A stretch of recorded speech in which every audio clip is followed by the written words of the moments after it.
Bismillahirrahmanirrahim. Assalamualaikum warahmatullahi wabarakatuh.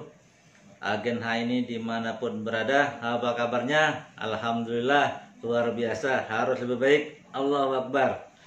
Baik, kali ini saya akan berbicara tentang faktor yang mempengaruhi keberhasilan pengobatan di Tibun Nabawi. Jadi ada 5 faktor ya yang mempengaruhi keberhasilan daripada pengobatan Tibun Nabawi. Yang pertama adalah keikhlasan perawat. Maka Bapak Ibu ya agen H ini yang sudah belajar Tibun Nabawi maupun yang sedang belajar Tibun Nabawi, kalau ada pertanyaan dijawab yang ikhlas. Ya. Kemudian kalau sedang menterapi seseorang juga harus ikhlas. Nah ini ya, ikhlas lillahi ta'ala. Insya Allah itu mempengaruhi ya lebih cepat sembuhnya kalau Bapak Ibu ikhlas. Oke, yang kedua adalah pengalaman. Nah ini pengalaman itu sangat-sangat diperlukan bagi seorang terapis, ya siapapun, ya. Maka jam terbang itu mempengaruhi. Maka Bapak Ibu sering-seringlah mendeteksi penyakit, ya. Latihan dulu, ya minimal kalau agen baru yang baru ikut kuliah Tibun Nabawi, paling tidak 1000 orang lah, ya. 1000 orang latihannya, jangan cuma 100, 1000 orang. Maka Pak, semakin diasah semakin tajam itu daya diagnosisnya. Nah ini maka pengalaman Bapak Ibu. Begini, kita ketemu orang ya A dan B dengan penyakit yang sama, itu beda penanganannya ya, walaupun sakitnya sama. Kenapa? Tubuhnya beda-beda dalam menerima reaksi dalam pengobatan. Nah ini juga maka jadi pengalaman. Jadi pengalaman tadi itu penting sekali.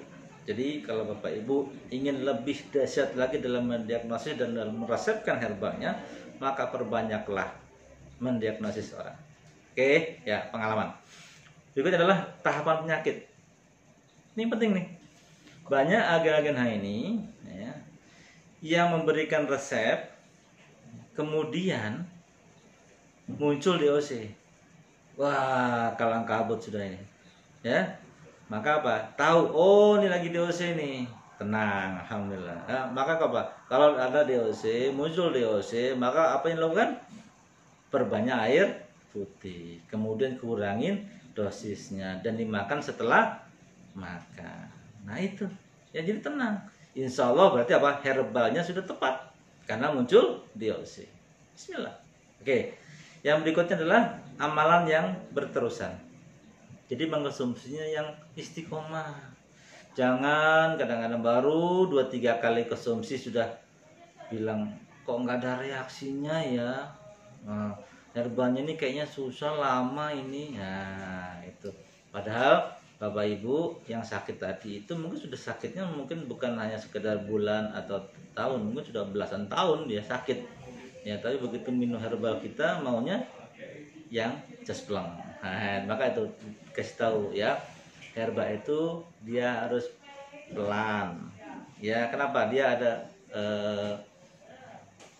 tahapan-tahapan untuk dalam proses penyembuhannya. Nanti berikutnya kita akan bicarakan tahapan penyembuhan daripada herbal ya. Oke.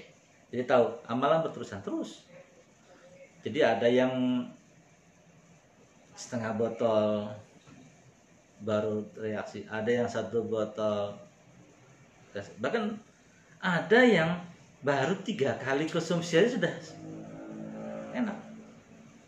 Artinya apa? Tubuh manusia beda-beda kemampuannya dalam menerima herbal. Maka yang perlu dicek lagi nanti adalah kolomnya atau ususnya. Oke ya. Yang berikutnya adalah yang kelima adalah keyakinan pengguna. Jadi ini yang perlu kita tanamkan kepada orang-orang yang mengkonsumsi herbal tadi atau orang yang konsultasi kepada kita, bahwa herbal ini adalah ikhtiar. Karena sakit dari Allah, obat juga dari Allah. Maka herbalnya adalah ikhtiar. Ya. Kalau dia yakin sebagai ikhtiar untuk penyembuhan, maka insya Allah cepat sembuhnya. Tapi kalau dia cuma sekedar coba-coba atau karena sungkan sama Bapak Ibu, ya mungkin karena ustadznya, mungkin karena teman dekatnya, ya karena atasannya, maka dia membeli atau mengkonsumsi, maka insya Allah dia akan lambat sembuhnya atau tidak sembuh. Insya Allah. Maka tadi harus yakinkan. Insya Allah nih ya, sakit dari Allah, obat dari Allah, maka kita ikhtiar juga daripada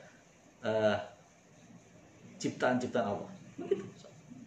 Ya, jadi sampaikan begitu. Maka insya Allah 5 faktor tadi itu yang harus kita tekankan, sehingga Bapak Ibu sebagai agen HNI yang sudah belajar Tibbun Nabawi maupun yang akan belajar Tibbun Nabawi, ya, maka ini harus diperhatikan. Jadi apa tadi? Yang pertama, keikhlasan, ya, ikhlas. Oke. Yang kedua adalah pengalaman, yang ketiga adalah tahapan penyakit, yang keempat adalah amalan yang berterusan, dan yang kelima adalah keyakinan pengguna. Oke ya, baik.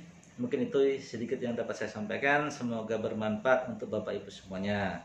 Assalamualaikum warahmatullahi wabarakatuh.